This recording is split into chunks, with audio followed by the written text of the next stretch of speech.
Hello everyone. मेरा नाम गौरव दुबे है। इस साल मैंने एसबीआई पीओ एग्ज़ाम क्लियर किया है।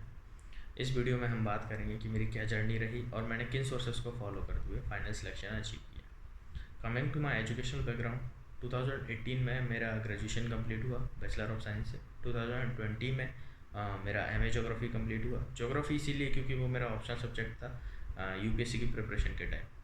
हाँ यस, मैं यूपीएससी के 2 अटैम्प्ट्स दे चुका हूँ, लेकिन मेरा प्रीलिम्स क्वालिफाई नहीं हुआ है दोनों ही अटैम्प्ट्स में। उसी के बाद मैंने अक्टूबर 2020 में ये डिसाइड किया कि मैं बैंकिंग एग्ज़ाम्स दूंगा। और इस बार ये मेरा एसबीआई पीयू का सेकंड अटैम्प्ट है। फर्स्ट अटैम्प्ट में प्रीलिम्स ही रुक गया था 1.25 मार्क्स से, और लेकिन आईबीपीएस पीयू का मेंस दिया था, तो मेंस का सेक्शनल कट ऑफ क्लियर नहीं हो पाया था फर्स्ट अटैम्प्ट। उसके बाद फरवरी 2021 से मैंने फुल फ्लेज्ड अच्छे से बैंकिंग एग्ज़ाम्स की प्रिपरेशन की है। सबसे पहले मैंने ये डिसाइड किया कि मैं क्वांट के बेसिक्स क्लियर करूँगा। बेसिक्स क्लियर करना बहुत ज़्यादा ज़रूरी है। अगर बेसिक्स क्लियर हैं तो आप हाई लेवल डीआई, जो कि बच्चों को बहुत डराता है, वो आप इजीली सॉल्व कर पाएंगे। अगर आपके बेसिक्स क्लियर हैं तो आप नॉर्मल तरीके से क्वेश्चन सॉल्व करेंगे, लेकिन क्वेश्चन सॉल्व हो ही जाएगा। टाइम थोड़ा लगेगा लेकिन क्वेश्चन सॉल्व हो जाएगा। बेसिक्स क्लियर करना बहुत ज़रूरी है। बेसिक्स क्लियर होंगे तो वो प्रीलिम्स मेंस दोनों एग्जाम्स में बहुत ज़्यादा हेल्प करेगा। तो बेसिक्स के लिए मैंने काफ़ी सारे यूट्यूब चैनल्स को फॉलो किया है। मैंने 3-4 टीचर को फॉलो किया जिनके कारण मेरा बेसिक्स काफ़ी अच्छा हुआ।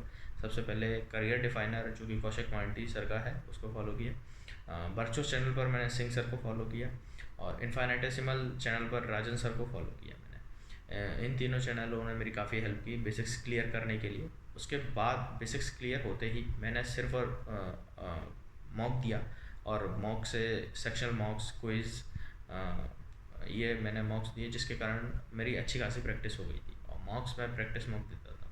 बेसिक क्लियर करने के बाद मैं वीडियो नहीं देखा क्वांट की। वीडियो देखा तो सिर्फ और सिर्फ प्रीवियस ईयर क्वेश्चंस की वीडियो देखा, जो कि बहुत ज़्यादा ज़रूरी है। एक आइडिया लग जाता है कि किस तरह के डीआईज मेंस में पूछे जाते हैं। तो इस तरह से मैंने क्वांट की प्रिपरेशन की, पहले बेसिक और फिर मॉक। सिर्फ मॉक से प्रैक्टिस किया, मैं प्रैक्टिस मॉक फॉलो करता था। आते हैं हम रीजनिंग पर। रीजनिंग के लिए मैं वर्चुअस चैनल और ध्रुव सर का बहुत ज़्यादा थैंक यू बोलना चाहूँगा, क्योंकि जिस तरह का कंटेंट वो प्रोवाइड करते हैं फ्री ऑफ कॉस्ट, वो किसी और यूट्यूब चैनल पर नहीं मिलेगा। मिसलेनियस की इतनी सारी वीडियोस अवेलेबल हैं, इतनी सारी प्लेलिस्ट अवेलेबल हैं। पजल्स की इतनी सारी प्लेलिस्ट अवेलेबल हैं। पजल ऐसा टॉपिक है जो बहुत बच्चों को डराता है। पजल मेरा अभी भी इतना स्ट्रॉन्ग नहीं है जितना बाकी बच्चों का है। तो पजल ने मुझे हमेशा डराया, लेकिन ध्रुव सर को फॉलो करके पजल सेक्शन में मुझे काफ़ी कॉन्फिडेंस आया। पजल के लिए मैंने अंकुश लामा सर को भी फॉलो किया था।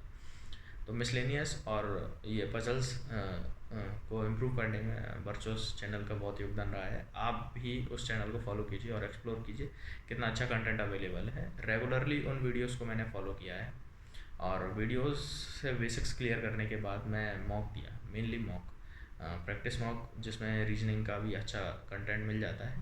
तो पहले बेसिक्स फिर मॉक। अब आते हैं इंग्लिश सेक्शन पर। इंग्लिश क्या है, मेरा इम्प्रूव हो ही गया था, क्योंकि यूपीएससी की प्रिपरेशन के टाइम से ही मैं द हिंदू को रेगुलरली फॉलो कर रहा हूँ, जिसके कारण नॉलेज और इंग्लिश पर पकड़ दोनों आ गई थी। तो इंग्लिश ने मेरे को बहुत ज़्यादा सपोर्ट किया है, इवन प्रीलिम्स में और मेंस दोनों एग्ज़ाम्स में।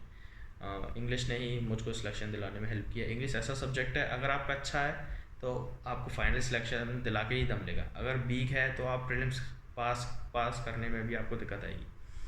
तो इंग्लिश पर विशेष ध्यान दीजिए जिनका इंग्लिश वीक है। और वीक इंग्लिश को इम्प्रूव करने का सिर्फ और सिर्फ एक ही तरीका है, रीडिंग।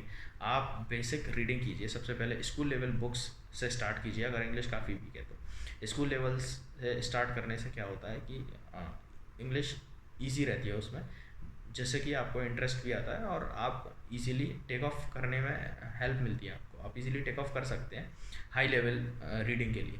जैसे कि आप पहले बेसिक्स के लिए बेसिक इंग्लिश इम्प्रूव कीजिए स्कूल लेवल टेक्स्ट बुक से। उसके बाद आप एडिटोरियल और न्यूज़पेपर पढ़िए। एडिटोरियल सबसे आखिरी में पढ़ना है, क्योंकि वो थोड़ा हैवी रहता है। मैं इजीली पढ़ पाता था क्योंकि यूपीएससी के टाइम से मैं पढ़ रहा हूँ। तो इंग्लिश के लिए यही कहना चाहूँगा कि आप सिर्फ और सिर्फ रीडिंग कीजिए, सिर्फ और सिर्फ reading, daily reading, daily reading. मैं इस शब्द को इतना फोकस नहीं कर सकता, मतलब ये इतना इंपॉर्टेंट है रीडिंग कि ये आपको फाइनल सिलेक्शन दिला सकता है। उसके बाद इंग्लिश रीडिंग करने के बाद मैं इंग्लिश के मॉक्स देता था, सेक्शनल मॉक्स। जिससे भी काफ़ी हेल्प हुई। तो अब आते हैं हम जीए पर। जीए आजकल बच्चों को बहुत ज़्यादा परेशान कर रहा है। एक्चुअली जीए ने मुझे परेशान नहीं किया है क्योंकि मैंने स्टडी आईक्यू से डेली वीडियो से जीए पढ़ा है। मैं डेली वीडियो देखता था, मैंने सब्सक्रिप्शन ले रखा था सर का, गौरव गर्ग सर का। वो डेली वीडियो प्रोवाइड करते हैं, मैं डेली नोट्स बनाता था और पीडीएफ जो उनकी आती है एमसीक्यू वाली उसको भी रेगुलरली फॉलो किया मैं। तो मैंने उसको मंथली और डेली और वीकली रिवाइज भी किया है। तो जीए के लिए मैंने बहुत सारे सोर्सेज फॉलो नहीं किए हैं। जिस तरह से स्टूडेंट्स कहते हैं कि आप बहुत सारे सोर्सेज फॉलो कीजिए, आप एक ही सोर्स पर स्टिक रहिए, लेकिन वो होलिस्टिक होना चाहिए सोर्स। तो स्टडी आईक्यू को मैंने जीए के लिए फॉलो किया है। इसी कारण मैंने एसबीआई पीयू मेंस में 31 अटैम्प्ट्स किया है और मेरा 27 कुछ मार्क्स आ रहा था गौरव सर स्टडी आईक्यू को फॉलो करके। मैंने सिर्फ एक ही सोर्स फॉलो किया है, वो भी स्टडी आईक्यू, और उसी को मल्टीपल टाइम्स रिवाइज किया। तो ये मेरी स्ट्रेटजी रही चारों सब्जेक्ट्स के लिए। अब कुछ मेरे सजेशंस स्टूडेंट्स के लिए कि आप कंसिस्टेंटली मेहनत कीजिए। कंसिस्टेंसी इतना इम्पोर्टेंट शब्द है कि ये आपको सिलेक्शन दिला देगा। कंसिस्टेंटली आप मेहनत कीजिए। ये नहीं कि एक हफ्ते का गैप ले लिया, 2 दिन का गैप ले लिया पढ़ाई से, ये नहीं। आप रेगुलरली 6-7 घंटे पढ़ाई कीजिए, इनफ रहेगा। आप का फ्लो बना रहेगा और आप डेली डेली काफ़ी इम्प्रूव करेंगे। दूसरा सजेशन ये है कि प्रीलिम्स की तैयारी मत कीजिए, सिर्फ और सिर्फ प्रीलिम्स पर फोकस मत कीजिए। मैं ऐसा करता था, एडमिट का नोटिफिकेशन आया, एडमिट कार्ड आया, एडमिट कार्ड आने के बाद मैं प्रीलिम्स स्पेसिफिक मॉक देता था। जैसे कि 15 या 20 दिन बचे हैं प्रीलिम्स एग्ज़ाम में, तो केवल मैं उन्हीं 15-20 दिन सिर्फ और सिर्फ प्रीलिम्स के मॉक दूंगा और बाकी टाइम में सिर्फ मेंस की प्रिपरेशन करता था। हमेशा से मैंने मेंस को ही टारगेट किया है। मेंस को टारगेट करने से क्या होता है कि आपकी प्रीलिम्स की तैयारी अपने आप ही हो जाती है। तो मेंस के वीडियोस देखना, मेंस के मॉक देना, मेंस के प्रीवियस ईयर क्वेश्चंस सॉल्व करना। प्रीवियस ईयर क्वेश्चंस आपको परचोस चैनल पर मिलेंगे, रीजनिंग के मिलेंगे, इंग्लिश के मिलेंगे, क्वांट के मिलेंगे। आप प्लेलिस्ट एक्सप्लोर कीजिए, बहुत अच्छा कंटेंट सर ने प्रोवाइड कर रखा है, उसको मैंने रेगुलरली फॉलो किया।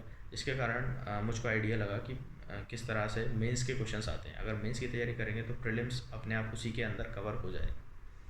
दूसरा, कंसिस्टेंसी के साथ तैयारी कीजिए। Consistency can beat talent. अगर आपके पास कंसिस्टेंसी है, सामने वाले के पास टैलेंट है, तो आप जीत जाएंगे। ऑल दी बेस्ट सभी स्टूडेंट्स को। आप डेफिनेटली सक्सेस अचीव करेंगे अगर कंसिस्टेंटली आप मेहनत करें।